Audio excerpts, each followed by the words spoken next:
Hi guys, welcome to Who Are We, the podcast where you get to meet the we of We Carry Kevan.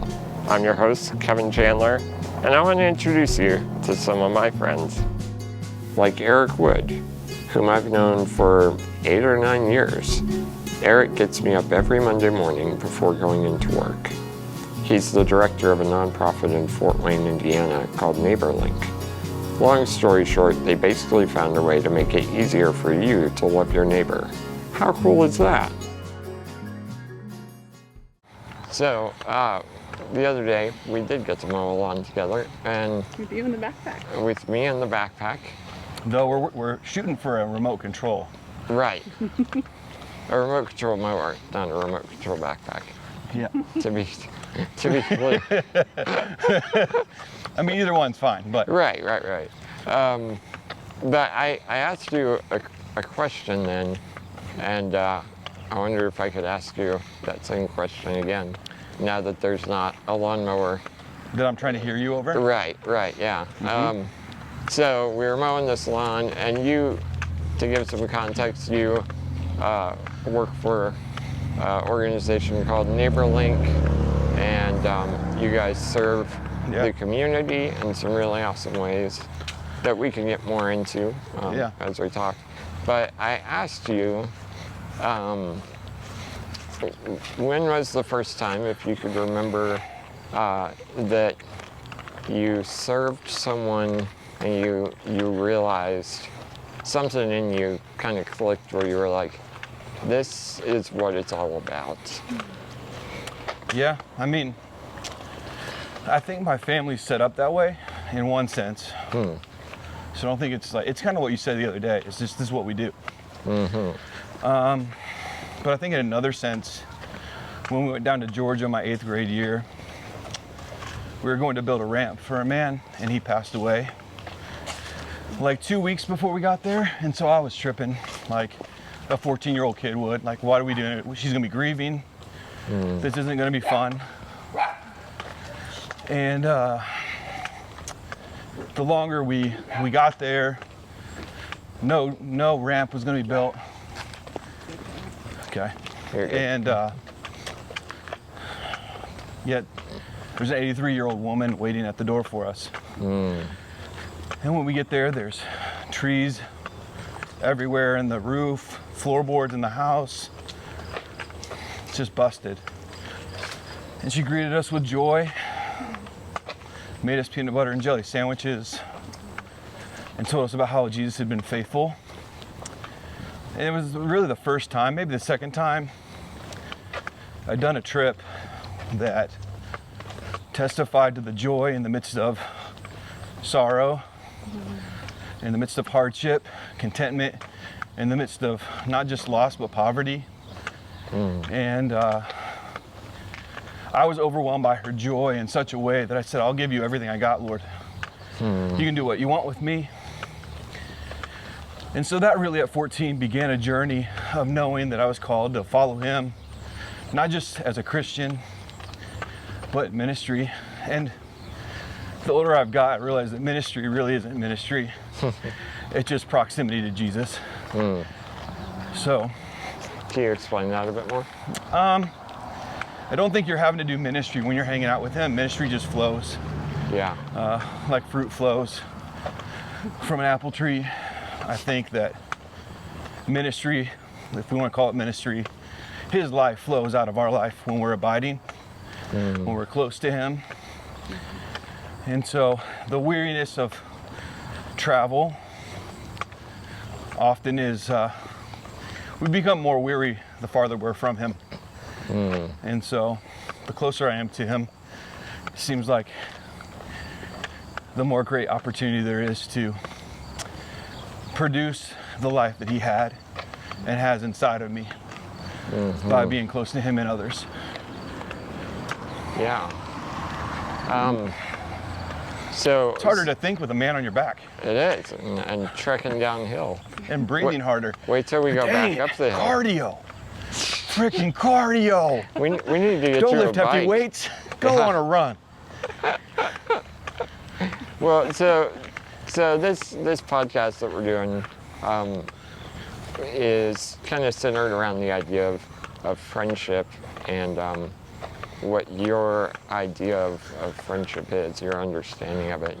And so in your walk with Jesus, your experience with him over the years, as well as, like you said, when you're in that proximity,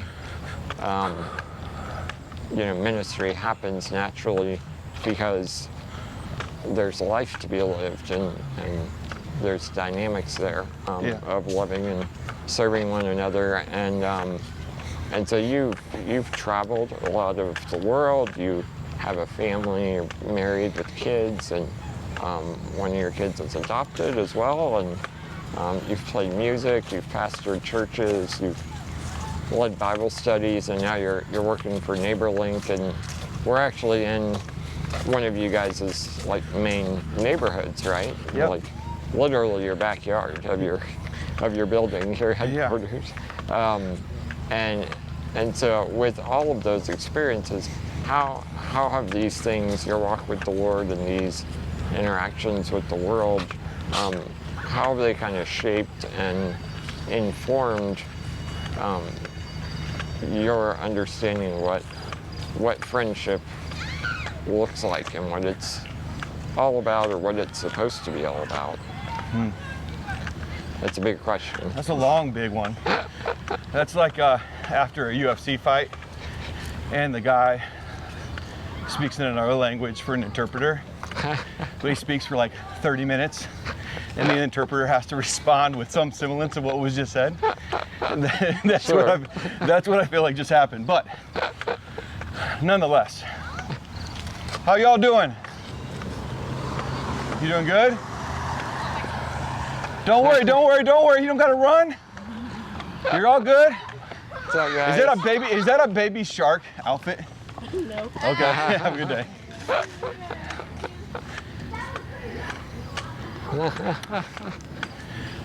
So friendship, man, I say one level. Not a really great friend all the time. I think I've learned that the older I get. I think part of that is expectations, having the same, almost like an unsaid agreement of what friendship looks like. And I feel like oftentimes we all have different understandings, interpretations, and expectations of what that's going to look like. So I fail them or they fail me, or both at the same time. And those dynamics can fluctuate too. Absolutely. What we need in different seasons. Yeah. What they need in different seasons. But what I'd say is, like, when I was a little kid, my mom told me this at 18. When we were on the playground and there was a kid that didn't fit in, I'd go find him and bring him to my crew, get him to be a part of our crew, and then I'd leave the crew to find somebody else. And I did that like in elementary school. And so being a friend of mine sometimes is gonna feel like that.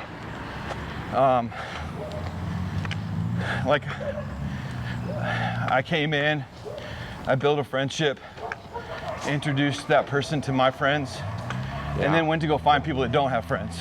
Right. Like, you're taken care of. I'm gonna go back out there. You don't need me anymore. Right.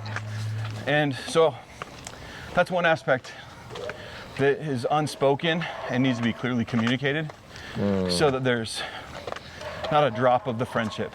So I've learned that now in 42 years because I fail at that. So I'd start that. Communicating? Yeah, fail at communicating expectations and the reality that my head's always on a swivel for the outcast. And I don't do that because I was taught that. I do that because it's innately inside of me. And realizing that that's okay. It's like one time somebody rebuked me for crying too much when I taught the word. And I was like, snap, what's wrong with me? And then I saw my dad when we talked about people and how he wept over his kids and my mom and watch my this, family. Frank. Yeah, you're good. Thank you. And how my dad wept over people. And I was like, man, this is just a natural gift from my dad.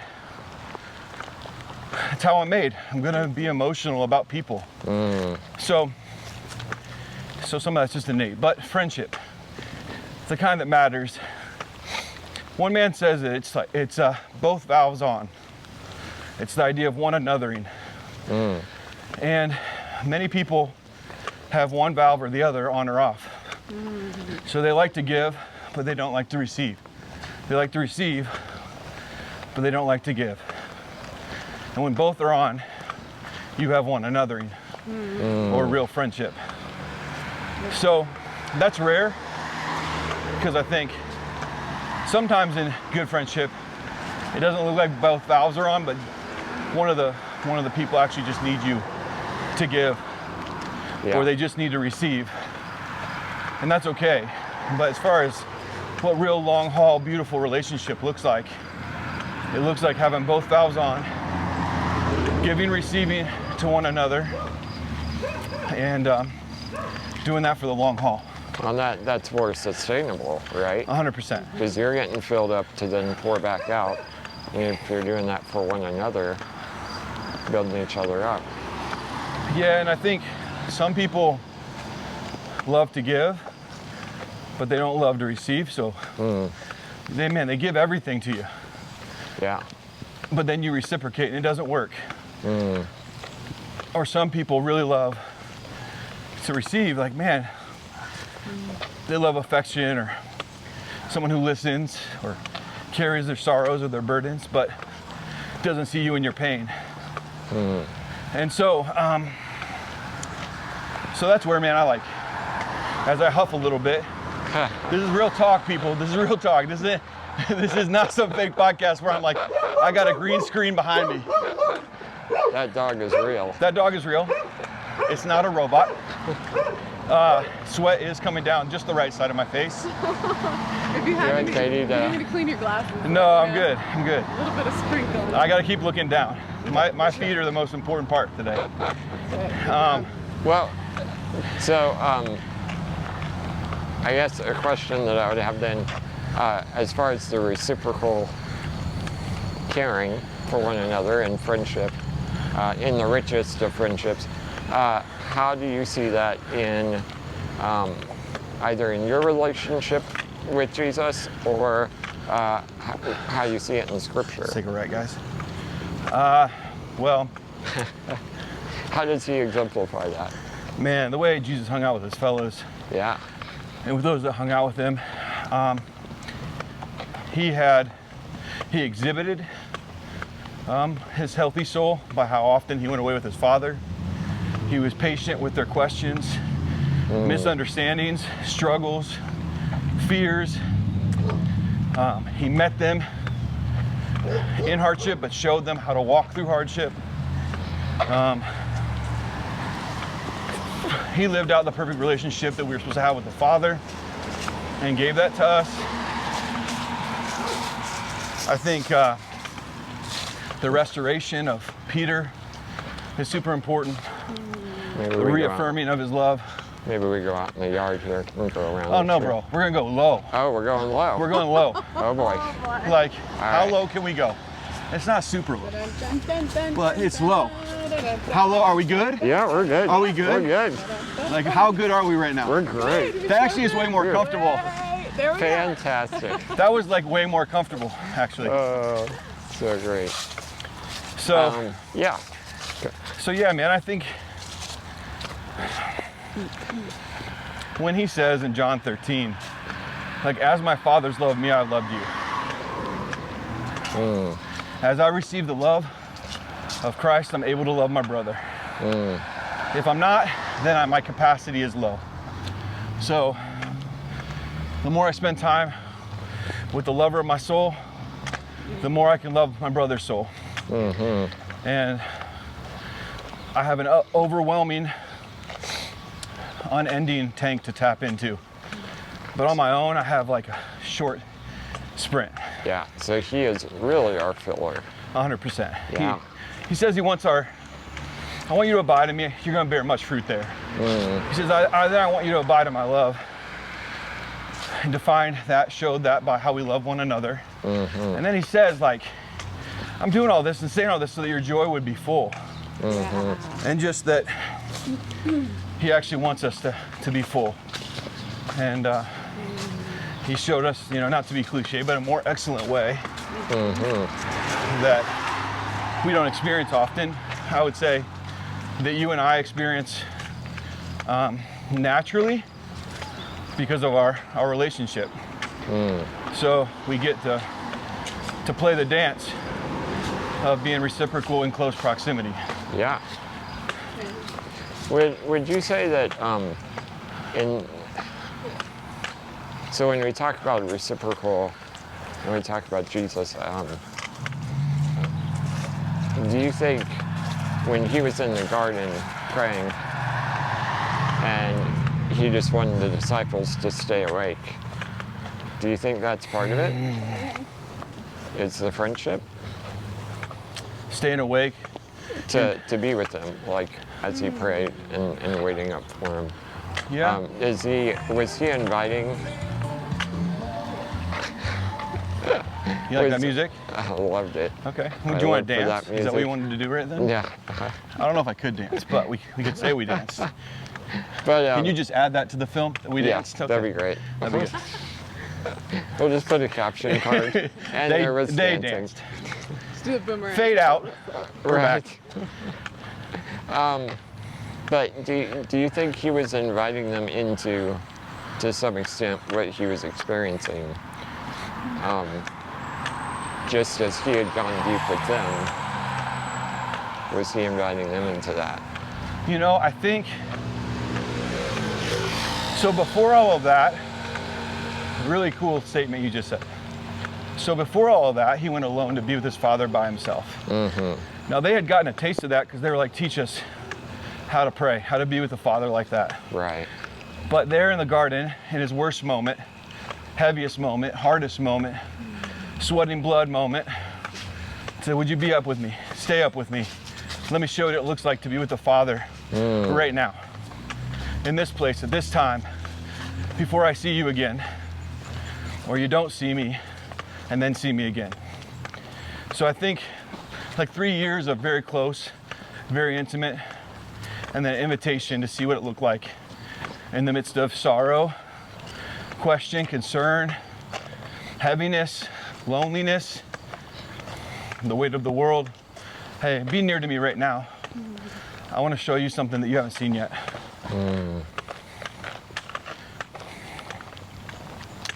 That's good. Yeah. So I'm just thinking about how we invite one another into our lives. And thinking of it in context of this example, because we are not Jesus, right. And so our interaction with the Father, our fellowship with Him, is going to be not quite as perfect of an example, but would you say part of inviting one another into our lives and into our situations, inviting one another into our needs, is Let's take a left here, guys. Is giving that, saying, hey, this is how I'm experiencing this with the Lord, and I want you to come into it to be part of it and see how I'm doing it, and also help me do it. 100%. Yeah. I mean, I think there's this idea that we got it until we don't. Right. And Christianity from the front door says you don't got it. You need me, and you need His church, you need His people. And so the more we hedge our bets and think that being grown up is taking care of life on our own, the more we fall flat on our face alone. So Yeah, man. Invitation in the ugly, the imperfect, you know, the unpolished, and to walk there deeply Yeah. and unashamedly.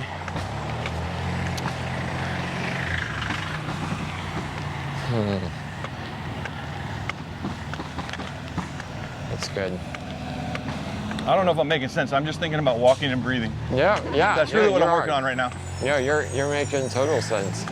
I just feel like my only response is, yes, I agree. We're taking a left here, guys. So in moments like this, where you are carrying a man on your back, and you're trekking for what's probably been like a mile and a half, right? I don't Maybe even know. 2 miles, maybe 10.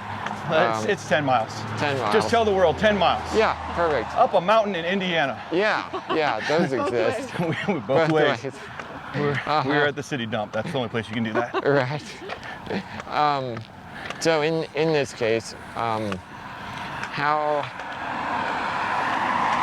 can I be encouraging to you? I was going to say how can we be an encouragement to one another, but you are physically carrying me. Katie and I have talked a lot about how the backpack is a tangible invitation, where in this moment you are saying, I want to walk around this block. The sidewalks are garbage. They're not going to be good for your wheelchair. I want you to come with me, so I'm going to carry you.